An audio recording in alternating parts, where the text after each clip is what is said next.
Selamat siang, bertemu dengan saya kembali, Pendeta Nova Huta Barat. Kita akan belajar firman Tuhan pada hari ini.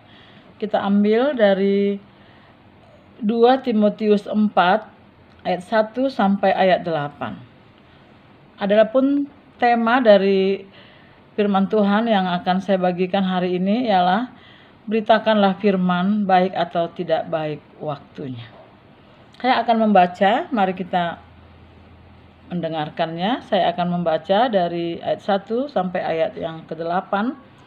Di hadapan Allah dan Kristus Yesus yang akan menghakimi orang yang hidup dan yang mati, aku berpesan dengan sungguh-sungguh kepadamu, demi penyataannya dan demi kerajaannya. Beritakanlah firman, siap sedialah baik atau tidak baik waktunya. Nyatakanlah apa yang salah. Tegurlah dan nasihatilah dengan segala kesabaran dan pengajaran. Karena akan datang waktunya orang tidak dapat lagi menerima ajaran sehat, tetapi mereka akan mengumpulkan guru-guru menurut kehendaknya untuk memuaskan keinginan telinganya. Mereka akan memalingkan telinganya dari kebenaran dan membukanya bagi dongeng. Tetapi kuasailah dirimu dalam segala hal. Sabarlah menderita, lakukanlah pekerjaan pemberita Injil, dan tunaikanlah tugas pelayananmu. Mengenai diriku, darahku sudah mulai dicurahkan sebagai persembahan, dan saat kematianku sudah dekat. Aku telah mengakhiri pertandingan yang baik. Aku telah mencapai garis akhir, dan aku telah memelihara iman. Sekarang telah tersedia bagiku mahkota kebenaran yang akan dikaruniakan kepadamu oleh Tuhan, Hakim yang adil, pada harinya. Tetapi bukan hanya kepadaku, melainkan juga kepada semua orang yang merindukan kedatangannya. Demikianlah firman Tuhan. Mari kita berdoa. Tuhan Yesus, kiranya Engkau menolong kami untuk kami boleh mengerti apa yang harus kami lakukan, baik dalam keadaan kami baik ataupun kurang baik. Tolonglah kami di situasi yang sedang sulit ini, di tengah-tengah dunia yang sedang gelisah ini, supaya hati kami bisa terarah kepada firman-Mu. Dalam nama Tuhan Yesus kami berdoa. Amin.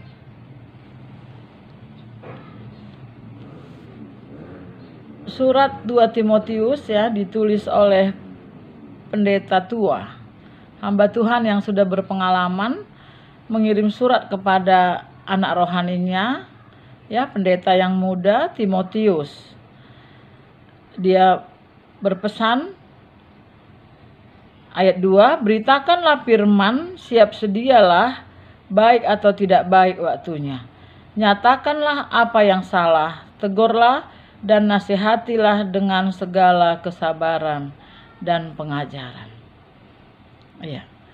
Saya memulai dari ayat yang kedua ini, bahwa perintah di sini adalah beritakanlah firman, siap sedialah baik atau tidak baik waktunya.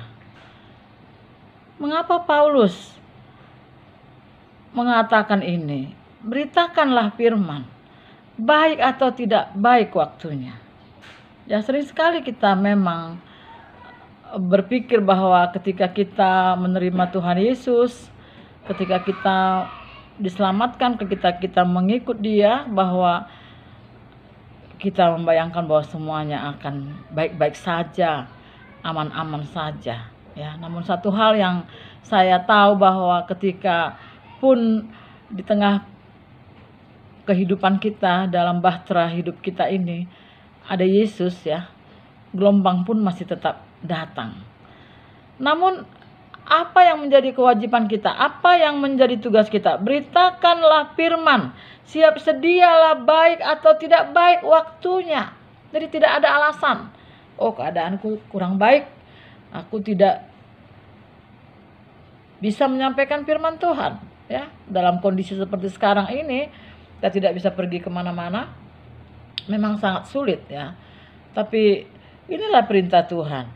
Beritakanlah firman, siap sedialah baik atau tidak baik waktunya. Kenapa harus kita kabarkan firman? Ayat yang pertama tadi dikatakan di hadapan Allah dan Kristus Yesus yang akan menghakimi orang yang hidup dan yang mati. Kenapa firman harus diberitakan? Karena akan datang waktunya bahwa Tuhan Yesus akan datang. Dialah yang akan menghakimi dunia. Dialah yang akan menghakimi orang yang hidup dan yang mati. Itu sebabnya firman Tuhan, Injil harus diberitakan. Keselamatan di dalam Tuhan Yesus. Firman harus diberitakan. Karena akan datang waktunya, akan tiba hari penghakiman, di mana Kristus Yesus yang akan datang menghakimi orang yang hidup dan yang mati. Jika dia datang untuk menghakimi kita, apakah kita kedapatan melakukan firman-Nya, memberitakan firman-Nya? Jelas sekali di sini bahwa keadaan tidak harus selalu mendukung baik baru kita bisa menyampaikan firman Tuhan. Beritakanlah firman, siap sedialah baik atau tidak baik waktunya. Nyatakanlah apa yang salah, tegurlah dan nasihatilah dengan segala kesabaran dan pengajaran. Ayat yang ketiga, alasan dijelaskan di sini, alasan kenapa kita harus memberitakan firman Tuhan. Tadi yang pertama, karena Allah adalah hakim. Karena Yesus akan datang menghakimi orang yang hidup dan yang mati. Dan sekarang ayat yang ketiga dikatakan karena akan datang waktunya. Akan datang waktunya orang tidak dapat lagi menerima ajaran sehat. Tetapi mereka akan mengumpulkan guru-guru menurut kehendaknya untuk memuaskan keinginan telinganya. Iya. Akan datang waktunya. Orang gak suka lagi dengar firman Tuhan. Ya, orang gak suka lagi. Maka satu sisi sih saya merasa bersyukur ya dengan kita dirumahkan ini ya, tidak pergi beribadah ke gereja. Apa sih yang berkecamuk di hati kita ya? Mungkin karena memang kerinduanmu kepada Tuhan, atau karena itu sudah menjadi kebiasaan ya, kita pergi pada hari Minggu. Anak-anak saya bolak-balik bertanya, "Mak, kita nggak ke gereja? Mak, kita nggak ke gereja?" Ya. Tapi jujur satu sisi aku merasa memang ini sangat berat ya. Namun di sisi yang lain aku bersyukur. Selama ini kan kita selalu mengatakan nih bahwa tahta Tuhan itu di hati kita ya, di gerejamu dan di dunia ini. Jadi kalau hari ini kita di rumah pun kita bersyukur kepada Tuhan. Tetap masih bisa mendengar firman Tuhan, masih bisa membaca Alkitab ya. Kita bersyukur. Kalau masih ada kerinduanmu untuk datang mendengar firman Tuhan. Namun yang jelas sekali di sini, firman harus diberitakan, yaitu ajaran yang benar, ya, bukan ajaran yang mengenak-enakkan telinga. Ya, dikatakan di sini, mereka akan memalingkan telinganya dari kebenaran dan membukanya bagi dongeng. Ya, orang udah lebih suka dongeng-dongeng, pengalaman-pengalaman pribadi yang mimpi-mimpi ya, itu orang suka sekali ya. Tapi di sini yang saya mengerti bahwa firman yang harus diberitakan itu adalah firman yang tertulis di dalam kitab suci ini. Firman yang menceritakan tentang Yesus adalah hakim. Ya, dia yang sudah datang dari surga, yang sudah mati di kayu salib untuk menebus dosa kita. Dia juga akan datang untuk menghakimi kita. Ya, kedatangannya di Bethlehem sampai ke kayu salib untuk menyelamatkan kita, supaya barang siapa yang percaya tidak binasa. Tapi ada orang yang tidak lagi suka mendengar berita itu. Mereka lebih suka mendengarkan hal-hal yang menguntungkan ya, berkat-berkat ya, tidak usah disinggung dosa.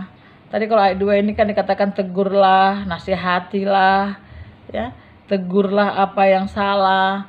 Nah kalau pendetanya nanti menegur, dia udah nggak suka ya.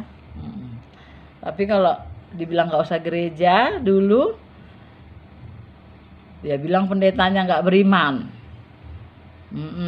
Tapi kalau disampaikan firman Tuhan yang benar pun dia tidak suka ya, dia suka dongeng-dongeng, silsilat. Ya itulah yang mau dibahas-bahas orang terus. Karena akan datang waktunya orang tidak dapat lagi menerima ajaran sehat, tetapi mereka akan mengumpulkan guru-guru menurut kehendaknya untuk memuaskan keinginan telinganya. Ya. Ada waktunya orang tidak mau lagi mendengarkan kebenaran firman Tuhan. Mereka memalingkan telinganya dari kebenaran dan membukanya bagi dongeng. Ayat yang kelima, tetapi kuasailah dirimu dalam segala hal. Pendeta tua itu, Paulus itu menasehati hamba Tuhan yang masih muda ini, Timotius ini, kuasai dirimu.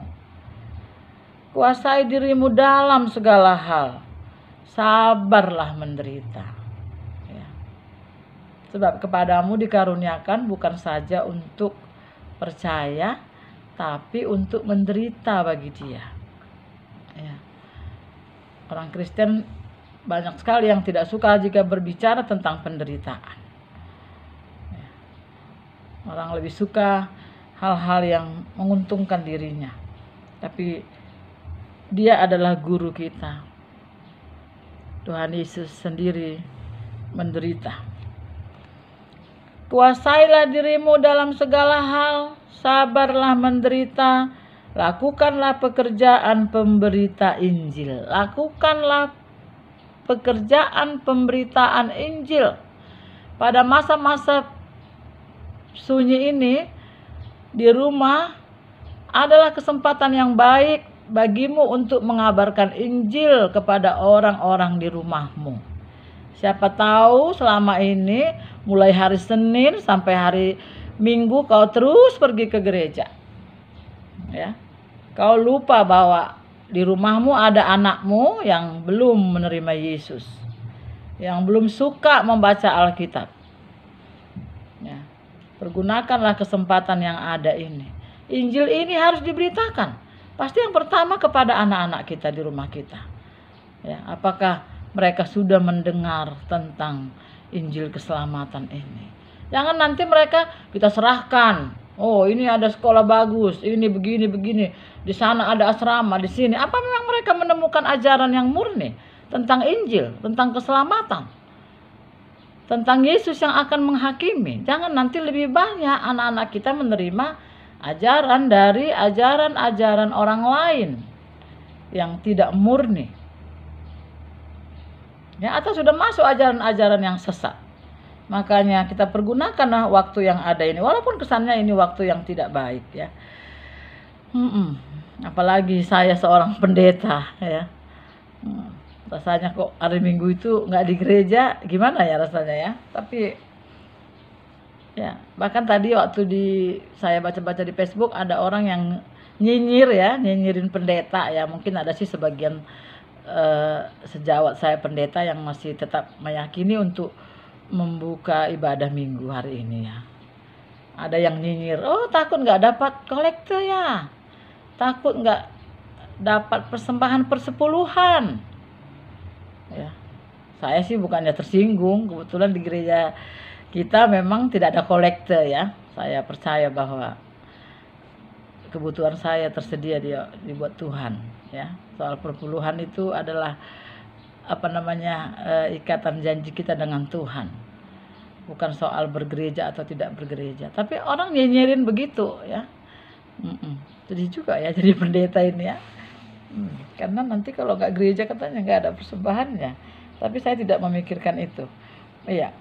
Kuasailah dirimu dalam segala hal, sabarlah menderita, lakukanlah pekerjaan pemberita Injil, dan tunaikanlah tugas pelayananmu. Tunaikanlah tugas pelayananmu. Timotius sudah rajin melayani, rajin mengabarkan Injil, tapi pendeta tua menasehati dia lagi. menyampaikan lagi alasan kenapa kita harus mengabarkan Injil. Yang pertama tadi, karena Injil itu adalah penyataan Allah sendiri. Tuhan Yesus itu, dia akan datang menghakimi dunia. Jadi kalau kita nggak menceritakan kepada orang yang belum mengerti, orang yang belum tahu, hari ini kita pikirkan kembali, kalau nanti Tuhan Yesus datang menghakimi, apakah orang itu akan berkata, kenapa kau Nova, tetangga denganku, tak pernah kau ceritakan bahwa Yesus akan datang sebagai hakim? Ya, mungkin kita nggak bisa jauh-jauh, dekat-dekat samping rumah kita. Mungkin harus ada jarak, ya, tapi tetaplah beritakanlah firman itu, baik atau tidak baik waktunya. Dan sebelum orang tidak mau lagi mendengar kabar baik itu, selagi masih ada orang yang mau mendengar, mari beritakanlah Injil itu, sampaikanlah ajaran yang baik itu. Ya. Kuasailah dirimu dalam segala hal, sabarlah menderita, lakukanlah pekerjaan pekabaran Injil, dan tunaikanlah tugas pelayananmu. Mengenai diriku, darahku sudah mulai dicurahkan sebagai persembahan, dan saat kematianku sudah dekat. Ya. Paulus sendiri memberi kesaksian tentang dirinya. Dia mengatakan, mengenai diriku, darahku sudah mulai dicurahkan sebagai persembahan, dan saat kematianku sudah dekat. Ya, bahkan pada saat dia mau dieksekusi, ya, bahkan dia akan meninggal mati, mencucurkan darahnya, dia masih tetap menyemangati anak rohaninya, menyemangati pendeta muda. Beritakanlah firman, baik atau tidak baik waktunya.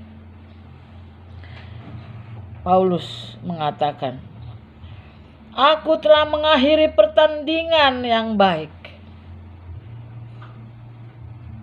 Aku telah mencapai garis akhir, dan aku telah memelihara iman. Bisakah kita akan mengatakan ini nanti?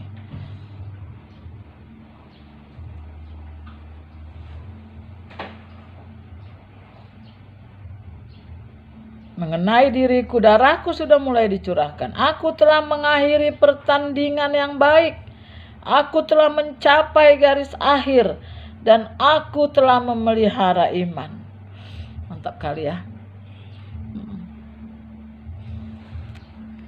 Tidak ada penyesalan dalam hidup Paulus.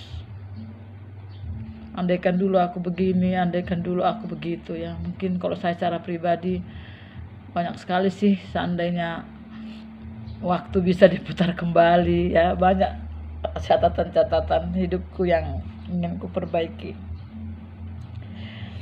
Ya, mau belajar seperti Paulus ini, mengakhiri pertandingan yang baik dengan baik, mencapai garis akhir, dan memelihara iman. Sekarang telah tersedia bagiku mahkota kebenaran yang akan dikaruniakan kepadaku oleh Tuhan, Hakim yang adil, pada harinya. Tetapi bukan hanya kepadaku, melainkan juga kepada semua orang yang merindukan kedatangannya. Inilah yang bisa kita pelajari pada saat siang hari ini. Sampaikanlah firman, beritakanlah Injil, baik atau tidak baik waktunya. Karena dua alasan tadi. Yang pertama, karena Allah akan datang menghakimi. Yang kedua, karena akan datang waktunya orang tidak suka lagi mendengar ajaran yang benar. Marilah kita sampaikan bahwa Tuhan Yesus akan datang. Dia adalah hakim yang adil. Pada harinya, dia akan memberikan mahkota kepadaku, kata Paulus, namun bukan hanya kepadaku, melainkan juga kepada semua orang yang merindukan kedatangannya. Ya, kiranya kita menjadi orang yang memberitakan firman itu, baik atau tidak baik pun keadaan kita. Baik, mari kita berdoa. Tuhan Yesus, kami bersyukur karena bisa membaca firman-Mu. Terima kasih karena kami diingatkan lagi untuk tetap memberitakan firman Tuhan, baik dalam keadaan kurang baik maupun dalam keadaan yang baik. Terima kasih ya Tuhan Yesus, kiranya dalam kondisi seperti sekarang ini kami tidak bersungut-sungut, kami tidak berbantah-bantah, tapi kami mau mendengarkan firman-Mu. Dengan sekuat tenaga kami berusaha agar firman itu bisa diperdengarkan. Tolonglah kami agar sabar dalam penderitaan ini ya Tuhan. Dengarlah doa kami ya Bapa. Hamba-Mu berdoa untuk semua orang percaya dan secara khusus untuk jemaat Batu Penjuru. Kiranya dimanapun berada hari ini tetap bersyukur kepada Tuhan dan merenungkan firman-Mu. Lindungilah kami ya Bapa. Dalam nama Tuhan Yesus kami berdoa. Amin. Selamat hari Minggu.